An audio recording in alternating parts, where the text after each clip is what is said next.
My music's not starting. Does it matter? Oh. We're already live, though. Oh. Sorry. We're live. Well, maybe we just don't need the music? Yeah. Just go. Okay. All right. No music today. All right, everybody. Good morning. Today is Taste Life Nutrition Radio and podcast streaming live on KUHSdenver.com, where we have the amazing Dr. Amatma Simmons, who I'm super excited to learn from and talk about, and she's going to give you so many good things. If you're out there looking to get pregnant, trying to get pregnant, she is the expert in holistic fertility, and I love this so much. So thanks so much for being here, Dr. Amatma. Nice to be here. It's good to see you, Nikki. Yeah. I'm glad to be here today. Yeah. It's going to be fun. It's going to be a really good conversation. And we're going to bust some myths, and we're going to give you some real truths about fertility, about labs, about things to look for, about things to do, about things to avoid, all of the fun things. It's going to be a lot of fun. So, and we might get a little down and dirty and sciencey, which I totally dig. So, but first, as always, we start the show with gratitude. Gratitude can change the world. It can change us inside and out. I fully believe that it is the thing that we should do throughout the day, not just once a day. But you know, it's a good thing to be grateful. There's so many amazing things to be grateful for. So, Dr. Amatma, what are you grateful for? Well, I am very grateful for my husband this morning because this man is out dealing with my busted car in a parking lot an hour away. Oh, so frustrating, but so good for you to have a good man who will help you in those situations. Yeah, absolutely. I'm so grateful because I wouldn't be there. Yeah. I wouldn't be I wouldn't be here. You would be here, I yeah. needed to go deal with that. But, yeah. Well, I'm glad you didn't have to stand me up. I've been looking forward to to hanging out with you. So cool. What am I grateful for? It's this time of year that brings me pure gratitude, right? I love Christmas. I'm just so grateful for where I am in life. I'm grateful for Christ's birth. This is what the season is all about, and it just makes me really happy. And I have to also say that today in Denver, Colorado, it's going to be 65 degrees. So that makes me really happy too. What? My mouse? Is it in the... Oh, okay. always technical stuff, right? Anyway, so it allows me to drive my cool little fun car because it doesn't like to drive in the cold. I don't like to drive her in the cold. And I just, it makes me really happy. So looking forward to a beautiful day because I'm sure it's going to be snowing here before too long. But anyway, all right, let's jump in and have some fun. So let's do this. Let's start a little bit with your story and what brought you to specializing in fertility, specifically holistic fertility, because the way that you practice is different than what most conventional medical doctors do, correct? Yeah. Yeah. It's very different. Yeah. And it's actually probably even different from a lot of like functional naturopathic type doctors also. Okay. Because when I started out, I really was...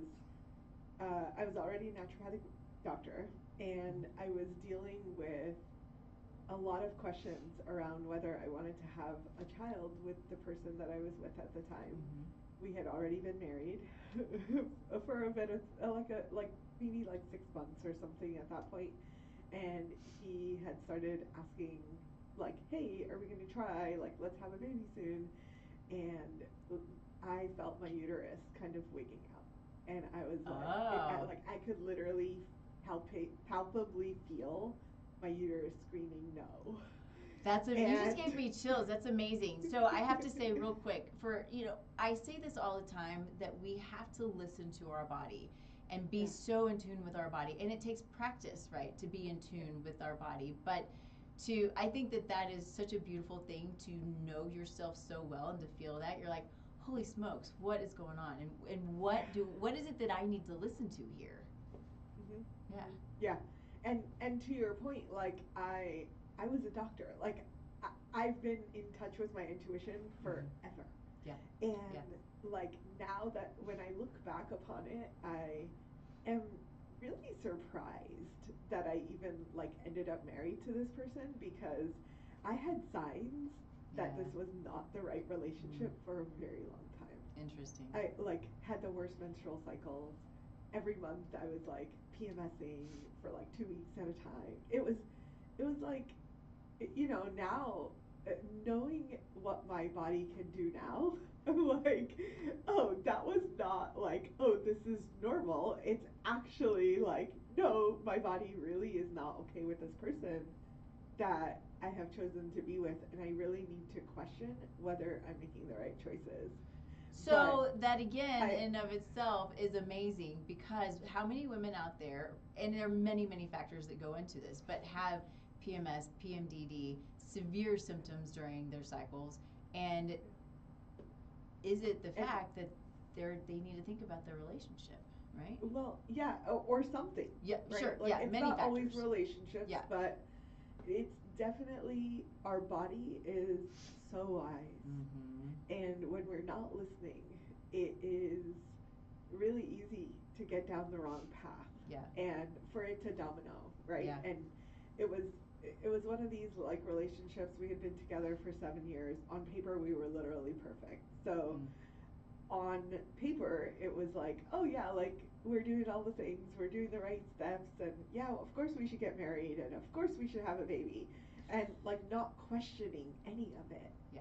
While my body is secretly going, no, like what are you doing? This is not the right thing to do. Yeah. And it was the baby thing that really finally like brought all of it to surface, and at that point I couldn't ignore it anymore. And I was like, oh crap, like do I not want to have children? Is that what this is? And it took some reflection, but I was like, no, actually I really do want to have kids. I would like to at least have one child and like experience what that is. Yeah. Yeah. So then what am I doing in this relationship? Because I'm in my early 30s, I probably don't have a ton of time left. And that's what got me freaked out and Yeah. researching for 9 months, trying to figure out what was I going to do for my fertility. And for me, it started with like all I remembered from medical school was that my age was going to be a significant deterrent, right?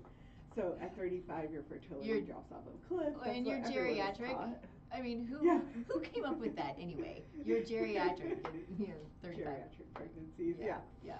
So that was the thing that I remembered, and that was the thing that freaked me out the most. So I said to myself, okay, I'm gonna research the crap out of this and like figure out if age is actually the factor that matters. And I tried to find studies on like where did this come from and couldn't find anything. And I was like, wait, like why everything that we understand in medicine is research driven.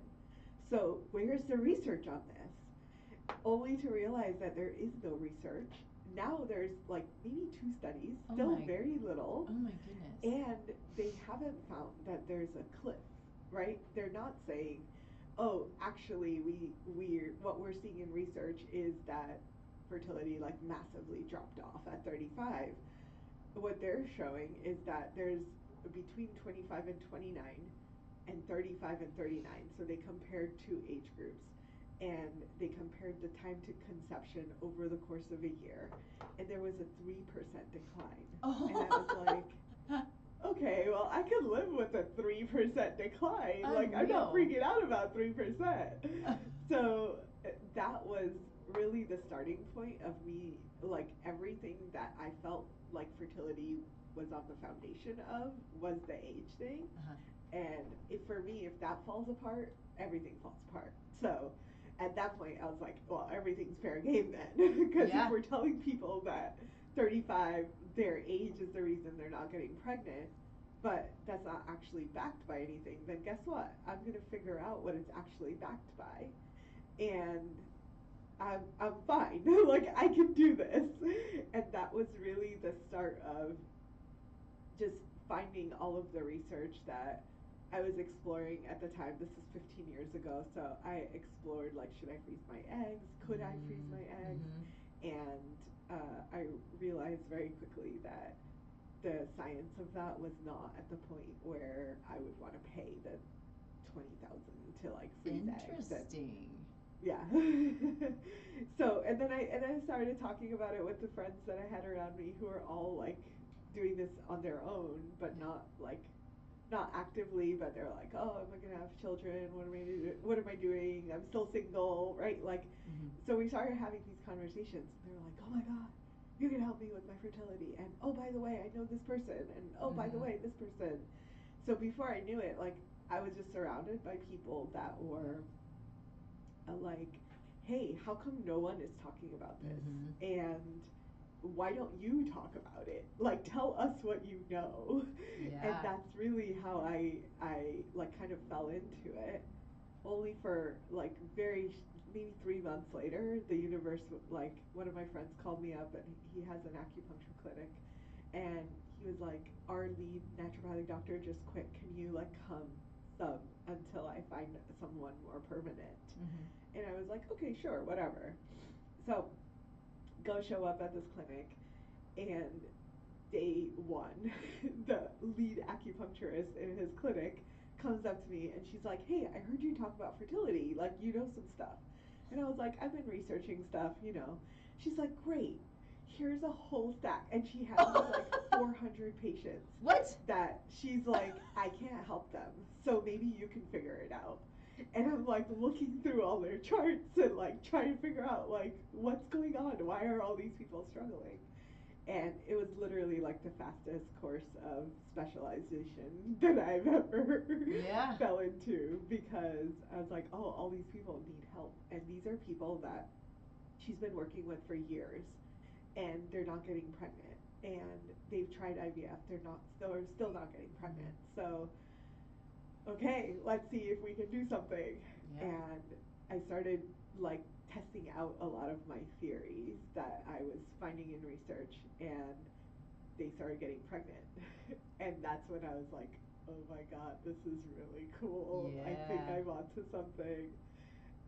So yeah, that's my story in how I got into fertility. I think that's so fun. Do you have little ones now? Yeah. Yeah. I got a divorce, found the right partner, remarried eventually, and then had a geriatric pregnancy and had a baby at 38. Good for you. Congratulations. Thank you. Thank you. So I'm going to ask what probably is a really general question, because when you say you had some theories and you were testing theories. Yeah. Is it okay to be more specific about those? Because I know that there are probably several or a bunch or whatever. So I'm just so curious about what they are, what your theories were, and how you started to prove them. Yeah, so some of my theories were around just based on what I knew, which is, I know that ovaries, egg cells, testes, and sperm cell have some of the highest mitochondria numbers in our bodies. So right off the bat, I was like, well, maybe mitochondrial function has something to do with this. And what are the things that impact mitochondrial function? And those are going to be things like toxins. And then I looked into toxins, and I was like, oh my god, there's so much research. Like, there's studies that are saying BPA, for example, in plastic is going to reduce conception rates by 63%. So the presence of an overwhelming amount of BPA in the body, which does not get excreted well, is going to lower fertility rates by 63%. Unreal. So I'm looking at this and I'm like, well, that seems way more important than the 3% that you're going to lose with age. So let's focus on that, right? And then the understanding that I already had is just like how much our gut is playing a role in hormones and hormone function and metabolization of hormones. And that was another layer of things that I could explore with people. And then another piece was, oh, well, I understood from the research that AMH was something that arose out of observation in IVF cycles. So what they had found was IVF cycles were less successful when someone had a lower AMH, and that the cutoff was like 1.06.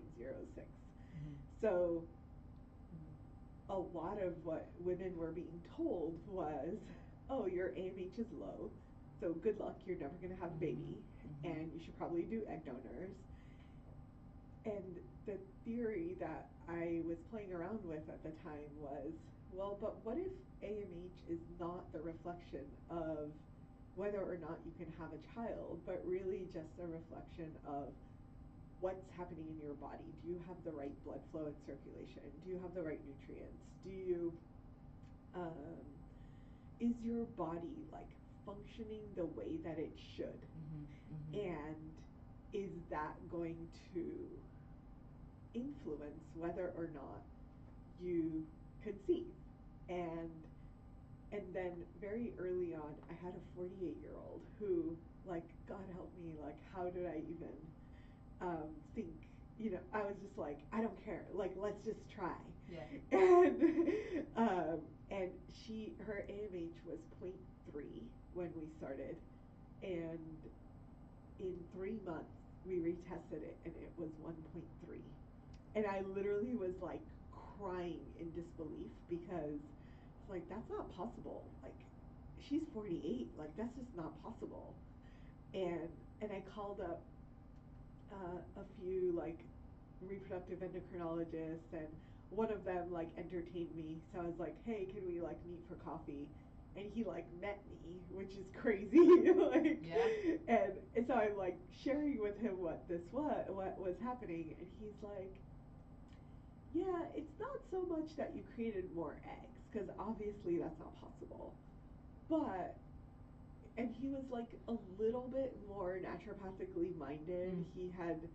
I had heard of him from like fertility conferences where he was lecturing and stuff, so I was kind of like, he might be more open to this. So he was like, what I think is happening, and I don't have a way to prove it, is that maybe what you're doing is awakening egg cells that are kind of sleeping, and you're just waking them up. And I was like, huh, that's a theory that I like. Yeah.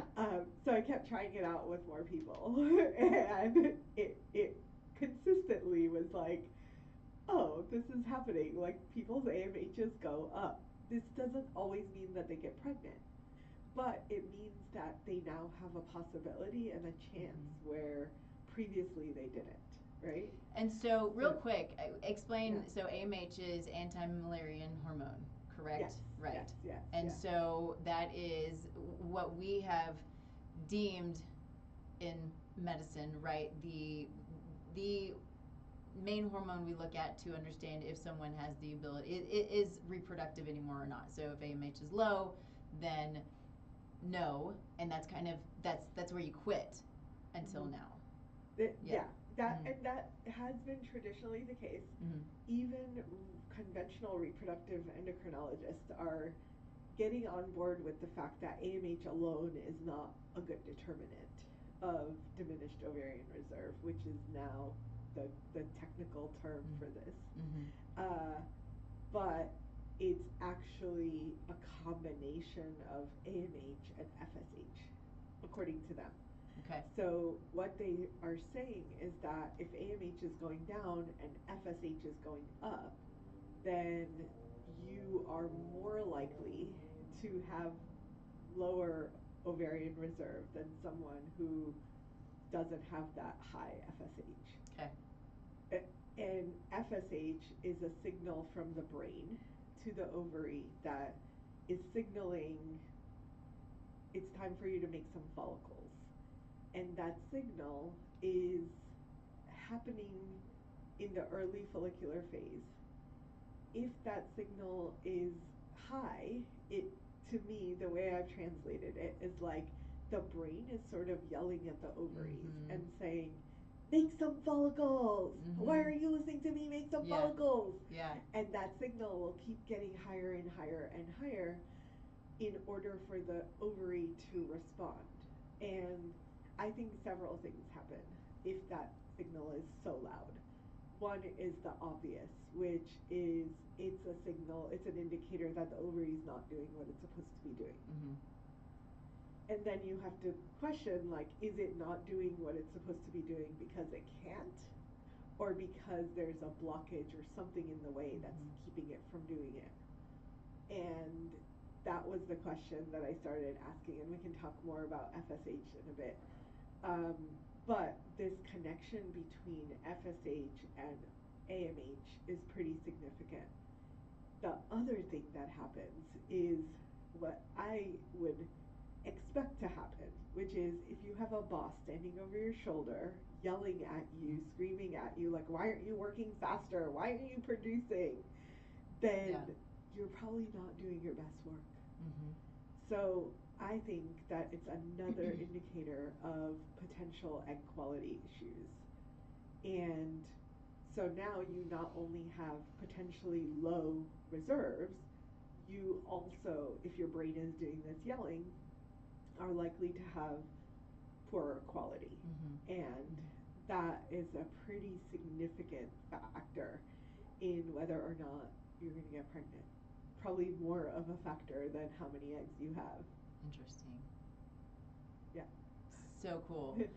I've encountered within the last couple of months of a couple of women who have been told they are early menopausal, right? So like at 40 and 45.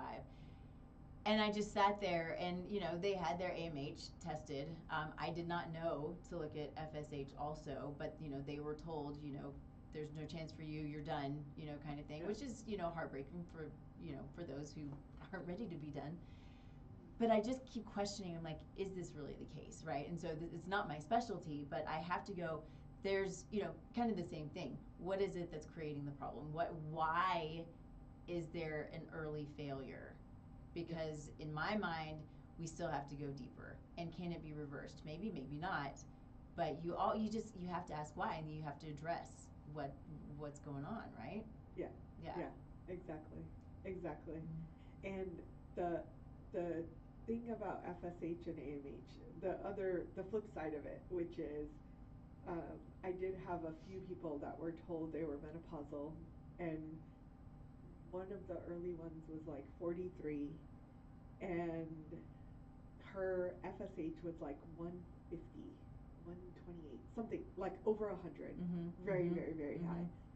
And I looked at that and I was like, well, technically you are menopausal, right? Like the classical diagnosis, quote unquote, of menopause is your FSH is above 25.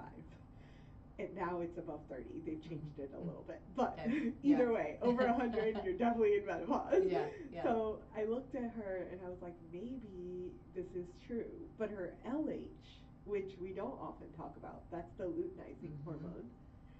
Her LH on cycle day 3 was like a 7. And that gave me a pause because 7 is very optimal. And I said, well, if FSH is this high, why isn't the LH also doing a similar thing? Like, may not be going higher as quickly, but it's not going higher at all. So if you were in your 20s, 30s, like, then maybe I would be like, yeah, it's rising abnormally. And hers wasn't. And then the other weird thing about her was her AMH was like 1.8. And I was like, you still, like, AMH is saying you still have eggs in your ovaries, yet the doctor's like, you're in menopause, there's no way. They're like, maybe we can give you some egg donors or whatever, but no, it's not happening. Yeah. And she had been through 3 failed IVF cycles, and I said to her, I think the FSH is a weird one. And I started asking her a lot of questions about her history and what was going on when she was trying to conceive. And she's like, oh, my father passed away like 3 years ago. And I didn't know it then, but I was like, huh, that's a pretty big stressor. Mm-hmm. And they had started trying to conceive around the same time, and it just wasn't happening, and all of these things. So I was like, well, what if we tried to lower your stress and how your body was physiologically responding to the stress? Mm-hmm. And this is a different kind of stress. It's not like stress that you can change. It's a very like emotional thing to go through. And I had lost two parents by then, so I kind of knew what it felt like. So a lot of like mind body healing and just like nurturing, very different kind of slow approach with her. And her FSH, like we would check it every other month, and it was going down steadily until we got to like an FSH of 11. And I was like, I think we're good. Like, I think we should go and try to get pregnant. And it took about 9 months, honestly. Like, it was one of the longest cases that I had to work with. Yeah. But I was like, I think you guys should try. And they got pregnant very quickly after that. And they had a very healthy baby. And then a year later, they were like, hey, what about number two? Yeah. And I was like, I don't know if we can do number two, but we can try. Like, let's see what happens. So my question would be, sorry to interrupt you. Yeah, no. So is there data showing that FSH and cortisol is connected? No. And so have you seen this more regularly now? So there's a pretty obvious connection with the two.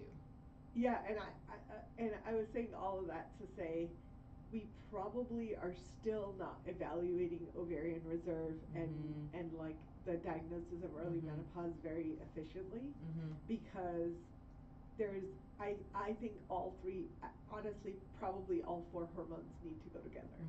It's AMH is gone down, and how far down is dependent on who you talk to, but for me it's below 0.1. So that's the point of like, yeah, probably the point of no return there. Yeah. But if we have something, there's something for us to work on. The other is that FSH has gone up, and maybe it's above 25. And simultaneously, LH has gone up at least above 10 or 11 or 12.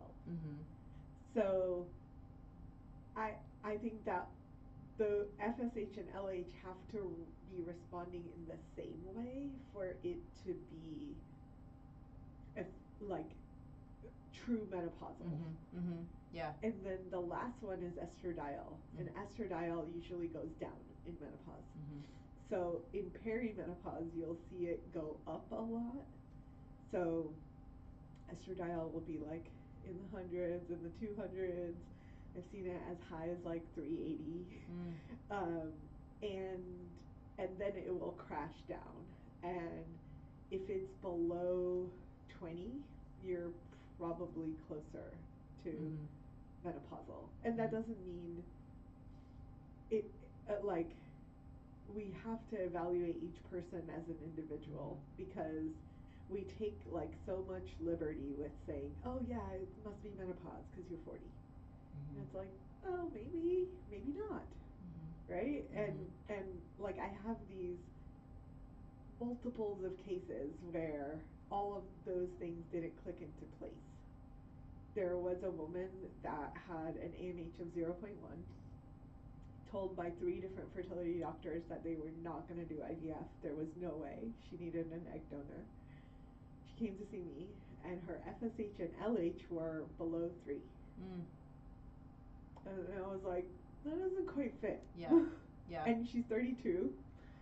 So I was like, something not quite right. Yeah. And sure enough, like none of her numbers changed when I was working with her, but they got pregnant 6 months after working with us. And her numbers had didn't a healthy change. Baby. The numbers did not change. It Wow. was the weirdest thing. I freaked out because 6 months after working with her, I was like, great, I think we're good. Like your cycles are better. When she started with me, she was having a 1 day bleed, and like barely anything. Yeah. It was like mostly spotting. Mm-hmm. So when we were working together, she ended up with like a 3 day healthy flow, red blood, like she was menstruating very well. Mm-hmm. Her basal body temperatures were more optimal. Mm-hmm. There was a few other things that I was tracking that were really good. And then we got her day 3 report, and I was like, nothing's changed. Crap. And like freaked out, and I was like, I don't know what I missed. Why did anything change? Yeah. I expected this AMH to go up. Yeah. And that very cycle, literally like 2 weeks later, they got pregnant. That's amazing. And so I was like, okay, I can't even. Yeah. Right? Like, Yeah. I can't, we don't, I feel like we know a lot, but we still don't know a lot of what we don't know, especially in the fertility world. Yeah. So, yeah, for sure. yeah, I think we need to like look at bigger pictures rather than like focus so much on one number or even two numbers and create a whole story out of that. Yeah. Well, and that's what we find so often in conventional medicine. You know, I mean, just an example is, you know, a comprehensive metabolic panel, right? How comprehensive is it? Usually. It's not. It's not. It's not. Yeah. It's how like can the this bare be called? minimum. Yeah, yeah, and it makes no sense. And how do you put a story together with only a few pages when there are another 100 pages that you haven't read yet? Yeah. You know, I mean, it's amazing, and I love that you are out there and connecting dots. It's so, the mind is so amazing, but the curiosity, you know, that's why we come into science, is because we're so curious. And it gets really frustrating when so many lose that curiosity, you know, and it's like, okay, this is where it is, and this is what it is, and it doesn't change, and this is my world, and this is how we treat you, you know. Like, but that's not right, you know. Things are going to change, and sometimes we're wrong when we figure out, you know, keep figuring out more and more. Anyway, I think it's really amazing, what you're doing. It's very exciting, and gives me, it gives me a little bit of ammo, right? Again, this not being my my specialty, but when someone, like I said, it's been 2 months. I've had 2 people come to me who are younger and should not have, at least should not be in that menopausal phase, and so I'm like, okay, go listen to this podcast. Yeah, absolutely. There's more to do. And like, yeah. and you now know, like, hey, let's look at a few more values and put together, like, does this make sense? Does it fit? Are all of these things changing at the same time? If they are, then yeah, probably menopause, even if it's early. Yeah. But if they're not, then, and I find that there are a higher percentage of people for whom it's not the case. Amazing. That's where, you know, I feel like the hope is there, because it's like, well, most people don't fit the bill. Yeah. And if they don't, then I'm like, well, I can't guarantee that this is going to work. But it gives me enough pause to say, let's look at your adrenal function. Let's look at if you're metabolizing your cortisol properly. Let's figure out if your melatonin is normal. Yeah. Like so many questions that we conventionally don't have answers to. And because conventional medicine is often only looking at reproductive hormones, it's such a narrow vision of what's actually going on in the body. And we really have to like expand to, how does the thyroid impact fertility? How does the adrenals impact fertility? How does the pineal gland impact fertility, right? Like, and those were, going back full circle to where we started, like a lot of what I was thinking early in my career, 15 years ago, was really these questions of like, well, I know from naturopathic medical school that everything is connected. But what does that mean when it comes to fertility? And what can we actually influence? Like, what are the levers that we could be pulling to get the outcome that we want? Yeah. In the fastest, shortest amount of time. And that really is what I've been obsessing over for a very long time. Good for you. That's awesome. I have so many questions, but I'm kind of amazed that I know you have a hard stop and we've only got 15 more minutes. I'm like, okay. Yeah. Let's do more. So let's do this. So I have two things, and so I think I'm gonna let you choose, because one, I think it's important that we make sure that we discuss men and their fertility. I mean, there's so much I want to discuss. But I also love, because this is what we call the show, is, fertility myths. And so I think I want you to choose which one you want to talk about, because I have about 5 things I want to talk about. Okay, we can fit in both. Okay. I think another myth is that fertility is a female problem. Yeah. Right? And it's not. We know that it's not. And actually, I just went to the National Convention for Fertility Doctors. It's like a very conventional convention. Yeah. And it was the first time that I sat through these lectures and was like, oh my God, this is what I've been saying for so long. Like, are you guys hearing this? And just like so excited that like 15 years later, I finally feel like conventional medicine is waking up to the fact that we've been onto something. And those lectures were around environmental toxins and the connection to fertility, and I'm sitting there like, duh. Right? Like, this research has been out Welcome for to the at show. least 25 years. Yeah. So you're not saying anything new, Yeah. but it's great because conventional doctors are now, hopefully, they were in that room and they're more aware. There were only 30 people in a hall full of like 150 seats. There were 30 people in that lecture. Wow. That's crazy. Like, shouldn't this be packed? This should be the one that's packed. So unreal. There's that, but whatever. Hopefully they'll keep doing these talks, and more doctors are gonna wake up. Oh my goodness. And then the other piece is around. There was a really good talk on he actually, I don't know if you've seen this, it was like a viral TikTok video that then went viral on Instagram, and it was basically this guy, a very young guy, saying, my wife is going to carry this child for 9 months. The least that I can do is 9 months of preparation to make sure that child is healthy, that she has a healthy pregnancy, she doesn't get preeclampsia, gestational diabetes, and he was essentially saying that male health impacts the pregnancy more than what the female is going to do.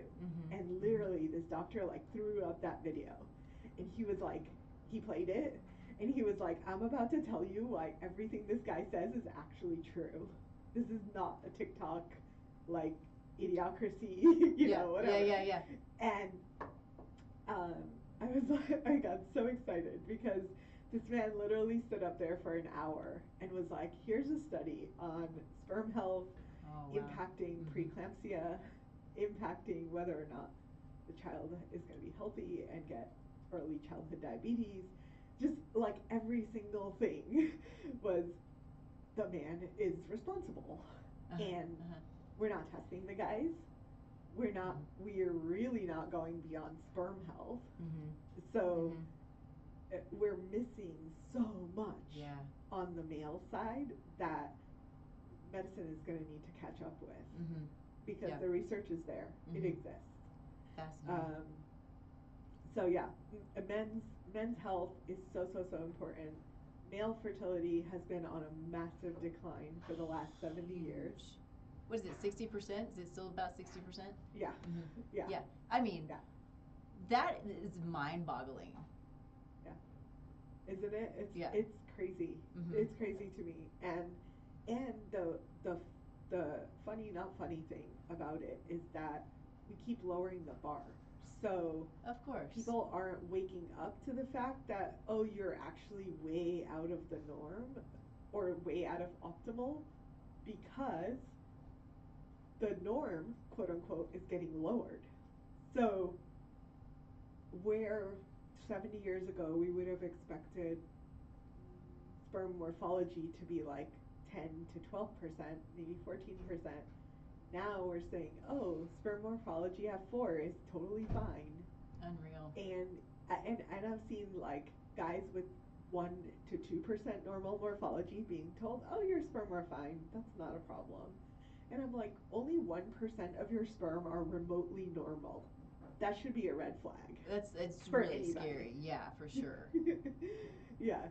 So things like that I think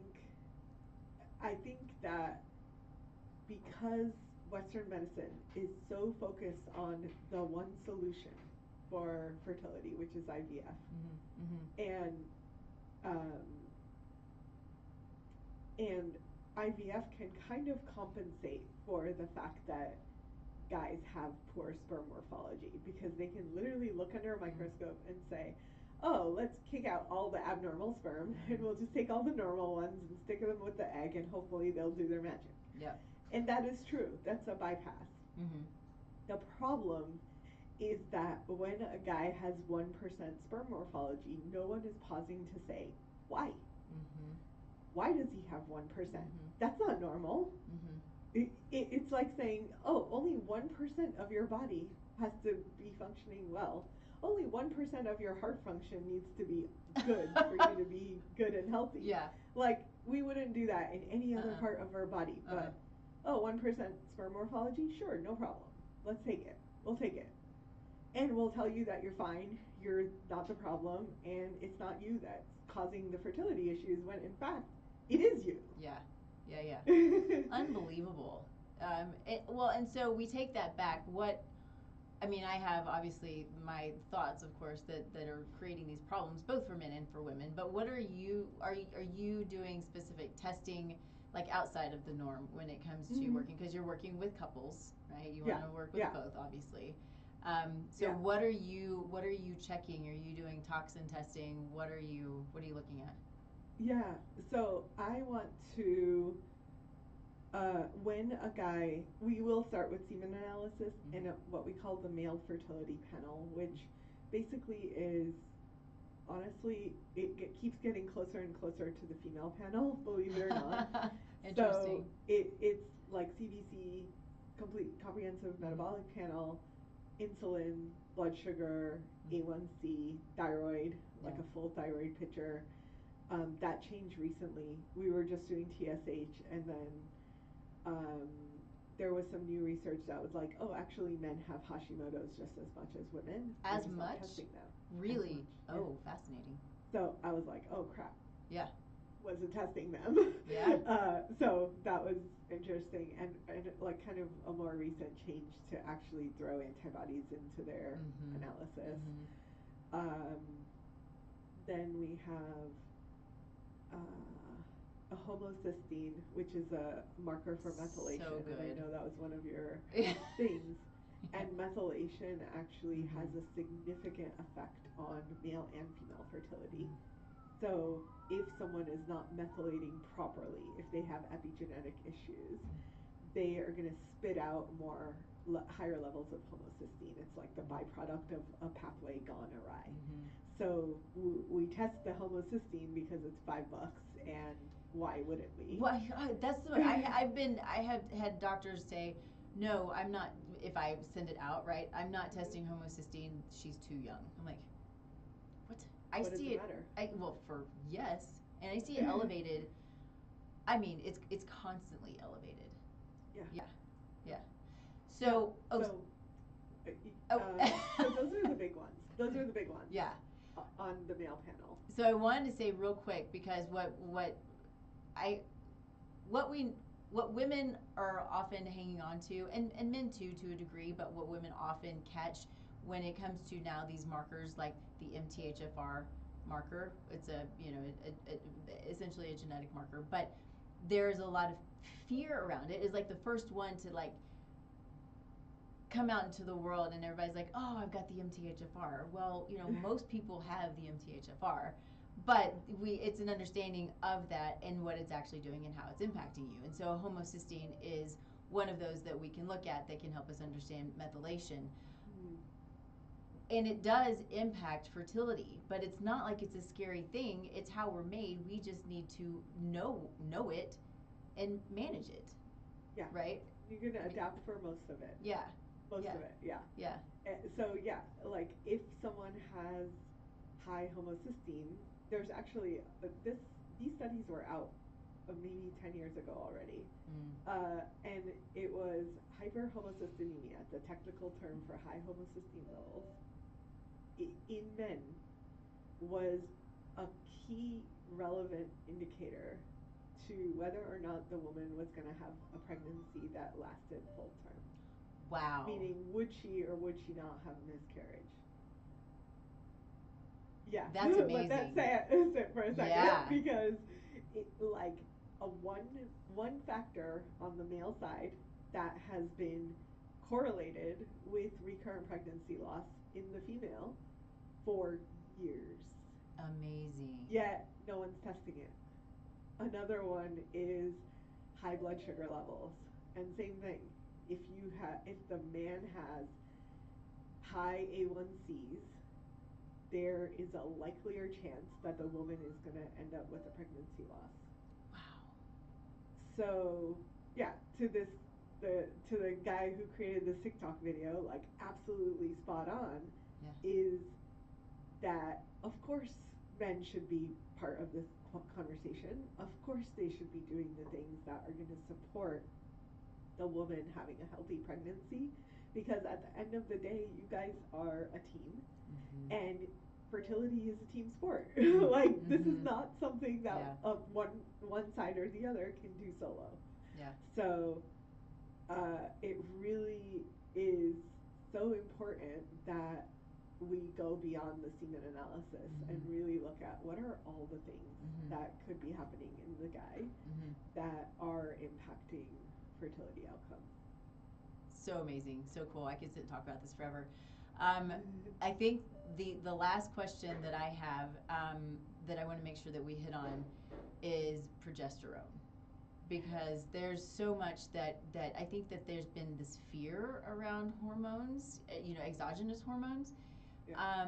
And there's also, I'm surprised more often than not when doctors are like, oh, you don't need progesterone.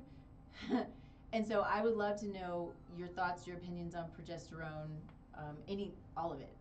Well, all we have time for. So progesterone is a tricky one, because I'm with you. I think there's a lot of fear around hormone replacement. And it more often than not, for me, when I started in this field, everyone around me was saying the same thing. Just give them progesterone. They'll be fine. They're going to get pregnant. And I tried it for a little bit, and they did not get pregnant. And they didn't have any more pregnancies, any more babies than they did otherwise. So it gave me a pause.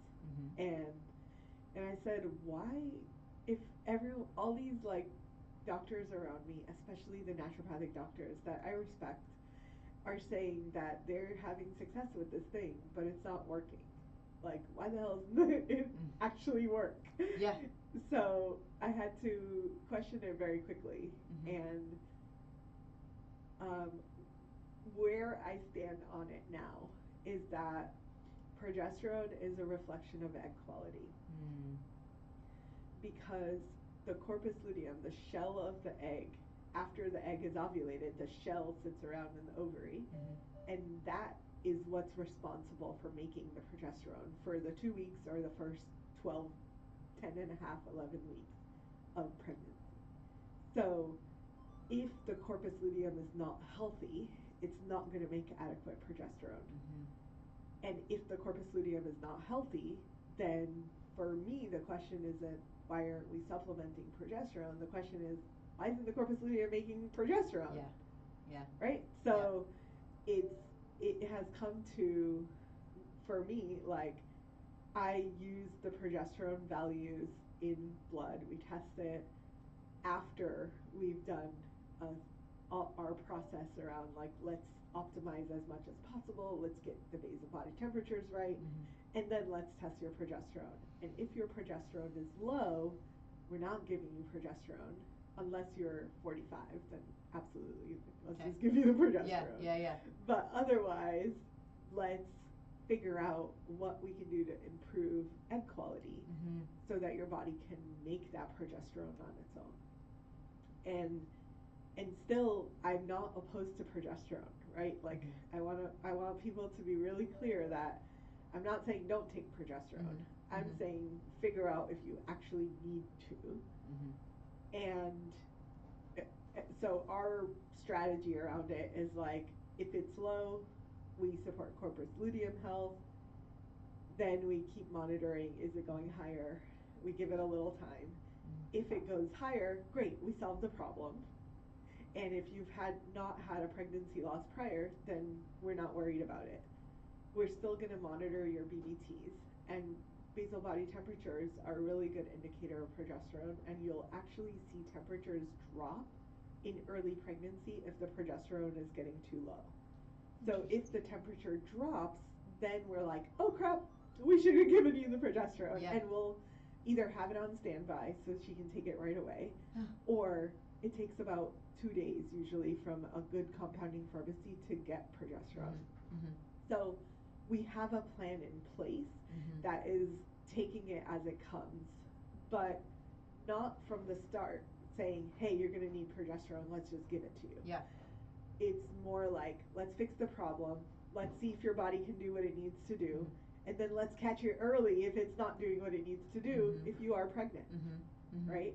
And so we put in all of the places so that we don't lose the people that are not going to have a healthy pregnancy outcome after getting pregnant because their corpus luteum stopped making it. And we've not had any pregnancy losses, knock on wood, that are related to it, because I think we catch it early enough to say, oh, it's cool, we've got a plan, like here's the progesterone, you're good. But it saves the people from having to be on progesterone that don't need it. And it really is, for me, like, I think it's an indicator of overall health of baby, health of the body, to sustain the progesterone. And whenever it's not happening, the question is always like, why isn't your body doing this? And what do we need to put in place for you to do it? And corpus luteum is like vitamin A, vitamin C. This is like some core nutrients that often are not kicking into gear, not at their optimal levels to make the progesterone that she needs. That's amazing. I mean, it's foundational, and it's the I think what most of us in this world preach is you got to always ask why, and there's usually even you just got to keep asking. There's a deeper and a deeper and a deeper reason, and it's amazing. And I don't want to keep you because I know you've got to go. We've got 1 minute after, so if you would tell everybody how you can be found, and I think it would be amazing to have you on again. It'd be a lot of fun. You're just full of goodness. I love it. So yeah, how can people find you? Too. Yeah. The best place is Instagram at Holistic Fertility Doctor. Awesome. And all of her stuff is in the posts and be linked to the show and that kind of thing, so you can find her. But we will go ahead and stop here. I know you got to go. So thanks everybody so much for being here. Thank you, Dr. Amatma, for being here and all of your amazing knowledge. It's so good. I learned a ton, which makes me really happy. You can find me, of course, at tastelifenutrition.com and all of the socials at Taste Life Nutrition. Look out for, which is already launched, your Precision Wellness Blueprint. We've got that going. Have had a ton of fun getting that out into the world, and it's been really great to see people and how all of the good information they're getting from a report like this that's super inexpensive, $47. All right. So let us know what we can do. Thank you. I will let you go. Wonderful. Let's catch up and find another time to have you on. Wonderful. Awesome.